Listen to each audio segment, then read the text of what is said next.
अश्वत्थामा, जिन्हें हम सभी महाभारत काल से जानते हैं, इन्होंने पांडवों और कौरवों के युद्ध में कौरवों का साथ दिया और पांडवों की तरफ से लड़ने वाले कई सारे योद्धाओं को मौत के घाट उतार दिया था। गुरु द्रोणाचार्य के पुत्र अश्वत्थामा को चिरंजीवी होने का वरदान भी प्राप्त था, लेकिन महाभारत काल में हुई एक गलती की वजह से भगवान श्री कृष्ण द्वारा इन्हें एक ऐसा श्राप मिला जिसकी वजह से इनका चिरंजीवी होना इनके लिए श्राप के समान हो गया। हाल ही में आई कल्कि मूवी में भी अश्वत्थामा का जिक्र किया गया है, लेकिन क्या जिस तरह अश्वत्थामा को कल्कि मूवी में दिखाया गया है वह पूरी तरह से सच है? मिस्ट्री ऑफ अर्थ की एक और इंटरेस्टिंग वीडियो में आप सभी का स्वागत है। आज के इस वीडियो में हम अश्वत्थामा के जीवन काल में घटित हुई उन सभी घटनाओं के बारे में बताने जा रहे हैं जिसकी वजह से उनका चिरंजीवी होना उनके लिए श्राप बनकर रह गया और वह आज भी पृथ्वी पर भटक रहे हैं। कौन है अश्वत्थामा?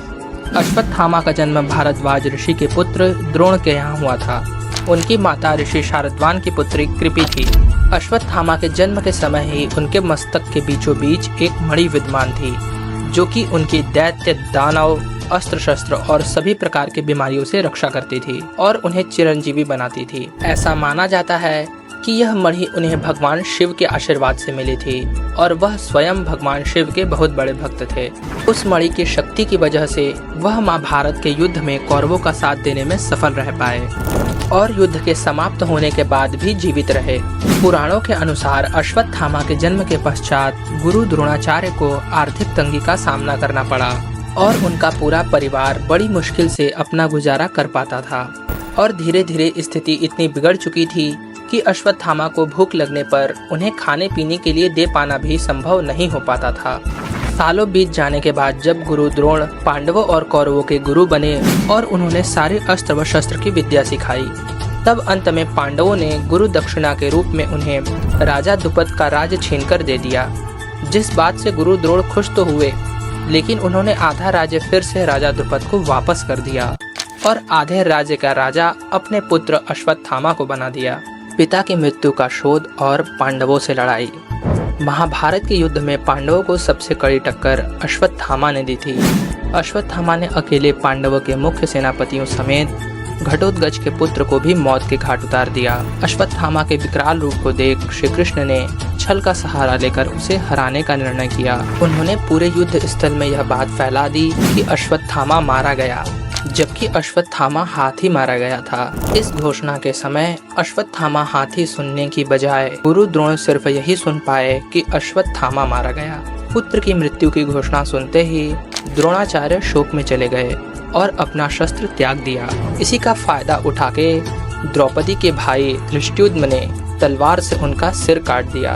छल से पिता की मृत्यु देख अश्वत्थामा और भी क्रोधित हो गए। पिता की मृत्यु से क्रोधित अश्वत्थामा नारायणा अस्त्र का प्रयोग करता है, जिससे एक ही झटके में पांडवों सहित उनकी संपूर्ण सेना नष्ट हो जाए, लेकिन श्री कृष्ण ऐसा नहीं होने देते हैं। दरअसल नारायण अस्त्र को देख कृष्ण सभी से अपना अपना अस्त्र त्याग कर रथ से उतरने का आदेश देते हैं, क्योंकि नारायण अस्त्र एक ऐसा अस्त्र है जिसके सामने अस्त्र त्याग देने से ही आपकी जान बच सकती है, अन्यथा नारायण अस्त्र से युद्ध करने पर केवल मृत्यु ही हाथ आएगी। यह सुनकर पांडवों और उनकी सेना ने अस्त्र त्याग दिया और नारायण अस्त्र ने उन्हें कोई हानि नहीं पहुंचाई। यह देख अश्वत्थामा और भी ज्यादा क्रोधित हो गए।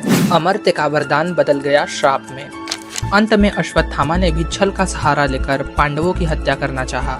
अश्वत्थामा रात के अंधेरे में पांडवों के शयन कक्ष में सो रहे सभी पांडवों को मारने पहुंचे और धोखे में सोते हुए पांडवों के 5 पुत्रों को पांडव समझकर उनका सिर काट दिया।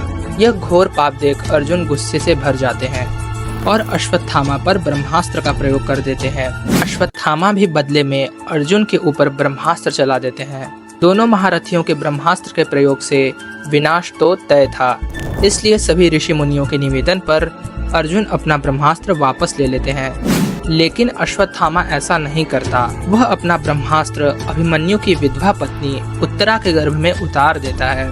एक गर्भवती स्त्री के साथ ऐसा करना घोर पाप था और इस घिनौनी हरकत को देख श्री कृष्ण क्रोध में आके अश्वत्थामा से उनके सिर में लगी मणि निकाल लेते हैं और उन्हें 6000 साल तक भटकने का श्राप देते हैं, जिससे उनका वरदान उनके लिए श्राप बनकर रह जाता है।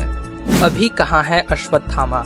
महाभारत का युद्ध समाप्त होने के बाद पुराणों में यह लिखित है कि अश्वत्थामा व्यास के साथ वन में चले गए थे। आज भी भारत के जंगलों में अश्वत्थामा को देखे जाने की घटनाएं मिलती हैं। कभी उन्हें मध्य प्रदेश के जंगलों में, तो कभी उड़ीसा, तो कभी उत्तराखंड के जंगलों में देखा गया है। अश्वत्थामा कलयुग के अंत तक जीवित रहेंगे, जैसा कि कल्कि मूवी में भी दिखाया गया है, और भगवान कल्कि के साथ मिलकर कली को हराएंगे, तभी उन्हें मोक्ष प्राप्त होगा। तो आज की यह वीडियो आपको कैसी लगी हमें कमेंट सेक्शन में जरूर बताएं, और इस वीडियो को लाइक और शेयर करना ना भूलें ताकि अन्य लोगों तक भी यह जानकारी पहुंच सके।